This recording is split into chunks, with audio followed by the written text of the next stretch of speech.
ख़वातीन हज़रात अस्सलाम वालेकुम। जैसा कि इससे पहले मैंने पाक फ़िज़ाइया के नामवर air defence controller air commodore Farooq Haider के बारे में एक डॉक्यूमेंट्री में कहा था कि 1971 की पाक भारत जंग के अफसोसनाक नताइज के बाद पाकिस्तान के कई फ़ौजी सेलर्स और एयरमैन इनफरादी तौर पर बहादरी के अनगिनत कारनामे अंजाम देने के बावजूद उस खराज तहसीन से महरूम रहे जिसके वो हक़दार थे।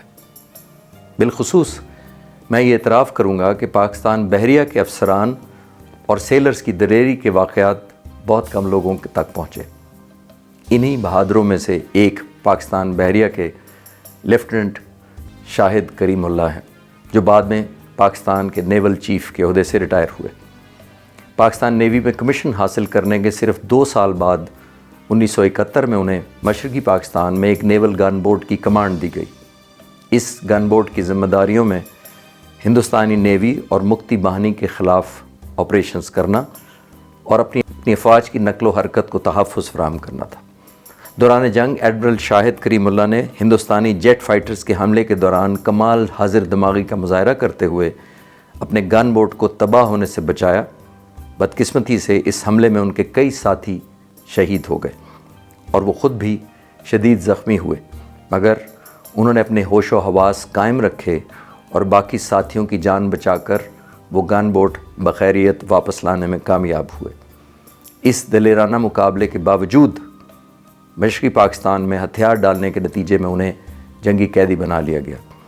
उनकी इंतहाई जवामर्दी और कायदाना सलाहियतों की वजह से हुकूमत पाकिस्तान ने उन्हें पाकिस्तान वापसी पर 1972 में सितारा जुर्रत से नवाजा।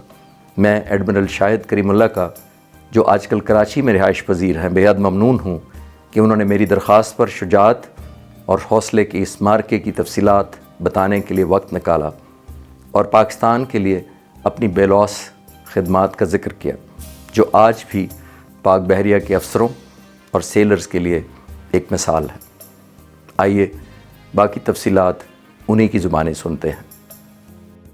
बिस्मिल्लाहिर्रहमानिर्रहीम। मेरी तालीम, इब्तदाई तालीम कराची के स्कूलों में हुई। जमात 1 से 3 तक मैं हैप्पी होम स्कूल में रहा।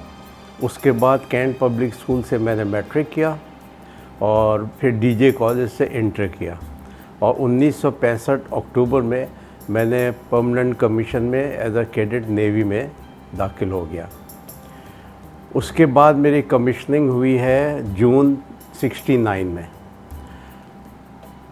इसके बाद मैंने तकरीबन 18 दिन कम 40 साल नेवी में सर्विस की और उसके बाद चीफ़ ऑफ नेवल स्टाफ के ओहदे पर पहुंचकर रिटायर हुआ। इसके बाद मुझे पाकिस्तान एम्बेसडर टू सऊदी अरब भेज दिया गया, जहां पे मैं 3 साल खिदमत अंजाम दी और उसके बाद फाइनली वहां से भी रिटायर्ड हो गया। मेरी जो अपॉइंटमेंट थी वो ईस्ट पाकिस्तान में हुई उस वक्त जबकि मेरी कमिश्निंग सर्विस तकरीबन 2.25 साल थी और मुझे वहाँ भेजा गया एज अ 21 साल का था मैं उस वक्त, सब लेफ्टिनेंट। मैं वहाँ पे जाके मुझे पाकिस्तान नेवी गन बोट की कमांड दी गई। इंडिपेंडेंट कमांड का कोई तजुर्बा नहीं था, ये पहली कमांड थी जो मैं इंडिपेंडेंट कर रहा था। मेरी ड्यूटी में दरियाओं में पेट्रोलिंग, मुक्ति बाहिनी को चेक करना और फ़ौज की नकलो हरकत के दौरान में उनको सपोर्ट देना, और इसके अलावा कई जगह पे उनको एंटी एयरक्राफ्ट सपोर्ट चाहिए होती थी तो मेरी बोट को वो प्रोवाइड करती थी, इसलिए कि मेरे पास एंटी एयरक्राफ्ट गन्स थी। अब मैं कुछ बात करूँगा सकूत ढाका की। ख़ास तौर पर मैं ज़िक्र करूँगा कि सकूत ढाका के वक्त हमारी यानी पाकिस्तान एयरफोर्स और नेवी की क्या सिचुएशन थी। Dhaka runway airport Indian air force की बमबारी के वजह से नाकाबिल इस्तेमाल बन चुका था। इस वजह से इंडियन एयरफोर्स ना सिर्फ ये कि उनके जेट्स बल्कि उनके हेलीकॉप्टर्स भी हमारी एयर स्पेस में उड़ते थे और ख़ास तौर पर हेलीकॉप्टर वो जासूसी करते थे और हमारी निशानदेही करते थे टारगेट्स की, और उसके बाद उनके जेट्स को उन पर अटैक करवाते थे। अब मेरे पास जो था एक बोफर गन थी और एक 50 मिलीमीटर का कैलिबर गन थी, और दोनों मेरे हिसाब से या दुनिया के हिसाब से ऑब्सोलीट थी। मैं बैरब बाज़ार में था और उसकी आर्मी की सपोर्ट में था, और दूसरा सबसे बड़ी चीज़ बैरब बाज़ार ब्रिज को मैं एंटी एयरक्राफ्ट प्रोटेक्शन प्रोवाइड करता था। हम सब गन बोर्ड्स को ऑर्डर आया नेवल हेडक्वार्टर्स ढाका की तरफ से कि आप लोग सब अपने अपने बेस कैंप वापस हों। नारायणगंज को तकरीबन 5 घंटे की मुसाफत पे था। दोपहर को जब मैं आधा रास्ता तकरीबन आ गया था तो उस वक्त एक इंडियन हेलीकॉप्टर नज़र आया जो हमें ट्रैक कर रहा था, और थोड़ी देर बाद उनके 2 हंटर एयरक्राफ्ट जो थे उसने हमारे ऊपर डायरेक्ट कर दिए। 2 हंटर एयरक्राफ्ट में थे, पहले वाले ने अटैक किया और उसने हमें रॉकेट्स मारे। अब रॉकेट्स की रेंज उनकी जो थी 3000 यार्ड से ज़्यादा थी, और हमारी गन्स जो थी वो 1200 से 1500 गज तक थी। तो हम फायर कर रहे थे उनके एयरक्राफ्ट पे, लेकिन उसके जो कैनन रॉकेट्स थे वो हमें हिट हुए। उसमें मेरे काफ़ी लड़के शहीद हुए, सेलर शहीद हुए, और मुझे खुद तो ज़ख्मी नहीं हुआ पहले उसमें, लेकिन जो मेरा गनर था, जो गन पे था लड़का, वो उसका पेट पूरा फट गया और वो मेरे पाँव में गिर गया। दूसरा एयरक्राफ्ट जो ये पहले एयरक्राफ्ट अटैक करके चला गया, तो दूसरा एयरक्राफ्ट जब पलटा तो मैंने गन उठा ली, वही जो गन जो वो चला रहा था, और जब मैं उस पर फायर करने लगा तो उसने कैनन से हमें सेकंड अटैक किया। इसमें मैं सख्त ज़ख्मी हो गया, यानी मेरा पूरा लेफ़्ट हैंड जो था वो बिल्कुल हड्डी वड्डी टूट गई थी और वो बस लटक रहा था। एनीवे मैं गिर गया ज़मीन पे, और मुझे उस वक्त ऐसा लगा जैसे कि मैंने अपना फ़र्ज़ पूरा कर लिया और मैं मर चुका हूँ। तो मुझे एक किस्म से रिलीफ मिला कि चलो कुछ नहीं तो शहीद तो हो गए। उसी इंस्टेंट में मुझे एकदम होश आया कि नहीं, मैं तो अभी ज़िंदा हूँ। तो मैं उठकर खड़ा होने लगा। जब मैं उठकर खड़ा होने लगा तो 2 दफ़ा मैं अपने खून में स्लिप हो गया, लेकिन फिर उठ ही खड़ा हुआ मैं। अब मैंने सोचा कि अब ये पहला एयरक्राफ्ट घूम के फिर आ रहा है, अब इससे कैसे बचा जाए। तो मुझे अपने इंस्ट्रक्टर्स की कोई बात याद आ गई थी कि जब भी कोई एयरक्राफ्ट अटैक करता है तो वो हमेशा अपने परों को थोड़ा सा फ्लिक करता है एम लेने के लिए। उस वक्त अगर आप अपनी स्पीड बढ़ा करके उसकी तरफ मुड़ जाएं तो अमूमन आप बचने, वो नीचे नहीं आ सकता और एम लेने के लिए। तो जब वो एयरक्राफ्ट आया तो उसने इस दफ़ा रॉकेट शायद उसके पास ख़त्म हो गए थे, उसने मुझ पे हमला किया कैनन से। मैंने वही तरकीब चली, स्पीड बढ़ाई और उसकी तरफ मुड़ गया। जब मैं मुड़ा तो मैं देखा उसकी कैनन के जो फायर था वो सारा मेरे ऊपर से होता हुआ पानी में लगा। अब जो दूसरा एयरक्राफ्ट था वो दूसरी दफ़ा आ रहा था, मैंने वही तरकीब की, इस दफ़ा भी उसने हमें सारा मिस कर दिया। उसके बाद वो चले गए। मुझे नहीं पता उनके पास एम्यूनिशन ख़त्म हो गया था या ये कहीं और साउटी से आ रहे थे तो उनका एम्यूनिशन कम हो गया तो वो वापस चले गए। अब मेरी बोट में कुछ कारपेट में आग लग गई थी। खैर मैंने उसके पीछे लगा, लड़कों को पकड़ के मैंने उसमें निकाला। अब मेरा हाथ जो था वो बिल्कुल यहाँ शोल्डर से लटका हुआ। जब मैं दोबारा सेल किया अपने लड़कों को बोट में ले कर के, तो जैसा जैसा वक्त गुज़र रहा था तो मेरी तकलीफ़ में बहुत शिद्दत हो गई। अच्छा, और दूसरा है कि हाथ जो था वो बिल्कुल लटक रहा था, मसल्स के साथ हड्डी वगैरह टूट चुकी थी।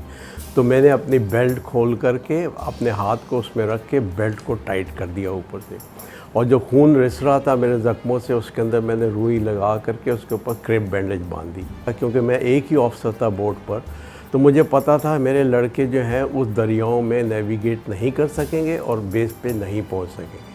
तो इस वजह से मैंने केले खाए, कॉफ़ी पी और मॉर्फिन का इंजेक्शन लगा लिया, जिसकी वजह से मैं संभल गया थोड़ा और अपने डिटर्मिनेशन से चलता रहा कि जी बेहोश नहीं होना है मैंने।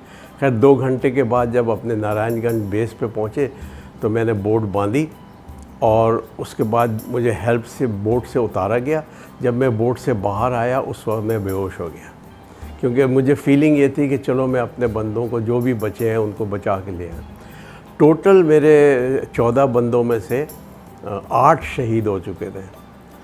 और मैंने तो नहीं देखा, लेकिन लोगों ने बताया कि जी आपकी बोट की कंडीशन इतनी ख़राब थी कि पता नहीं किस तरह, हैरत है, मौजज़ा कि आपकी बोट आ कैसे गई वापस, आप कैसे ले आए। खैर मुझे अस्पताल शिफ्ट कर दिया, ढाका CMH, और मुझे फिर उसके बाद अपनी बोट को वापस लाने का सेफली, और जो कुछ लोग बचे थे उन सब की जान बचाने के वजह से सितारे जुर्रत मिला।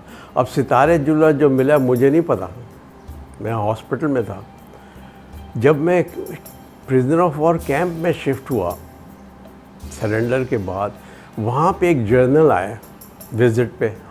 मैं ज़ख्मी था और मैं कैंप के हॉस्पिटल में था। वहाँ पे विज़िट करने के लिए आया तो मुझसे पूछा आपका नाम क्या है। मैंने कहा मेरा नाम लेफ्टिनेंट शाहिद करीमुल्लाह। कहला लेफ्टिनेंट आप हैं, आप आर्मी के लेफ्टिनेंट हैं? मैं कहा नहीं, मैं आर्मी का लेफ्टिनेंट नहीं, मैं नेवी का हूँ। तो उसका पहला सवाल ये था आप यहाँ क्या कर रहे थे इतने अंदर? तो मैंने कहा जी मैं तो रिवर्स में लड़ रहे थे हम। तो कहला अच्छा बेटा मुबारक हो। और मैं हैरान हुआ था जब उसने बेटा बोला था, हो सकता है उसको आदत हो यंग लड़कों को बात करने की। बेटा मुबारक हो, आपको तो सितारे जुर्रत मिला है। ये पहला मौका था जब मुझे किसी ने बताया कि सितारे जुर्रत मिला है, बिकॉज हमें पास रेडियो भी नहीं थे, कुछ भी नहीं था, हमें कुछ पता नहीं लगता था। मेरा आखिरी मैसेज जो है कौम को ये है कि देखें, तारीख़ से सबक सीखें। उस वक्त भी हम जो ये सारा कुछ हुआ लसानियत और सूबाइयत की वजह से हुआ, लेकिन मुझे अफसोस ये है कि इस चीज़ को अब भी हम पूरी तरह ओवरकम नहीं कर सकें। तो हमें तारीख़ से सबक सीखना चाहिए और कोशिश करनी चाहिए, पूरी कोशिश करनी चाहिए, चाहे वो गवर्नमेंट हो चाहे पब्लिक हो, कि ये ख़त्म करें ये जो हम में है ना लसानियत।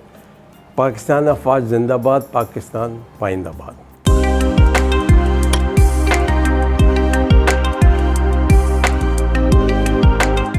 मज़ीद ऐसी वीडियोस देखने और जानने के लिए आप हमारे चैनल को सब्सक्राइब कीजिए।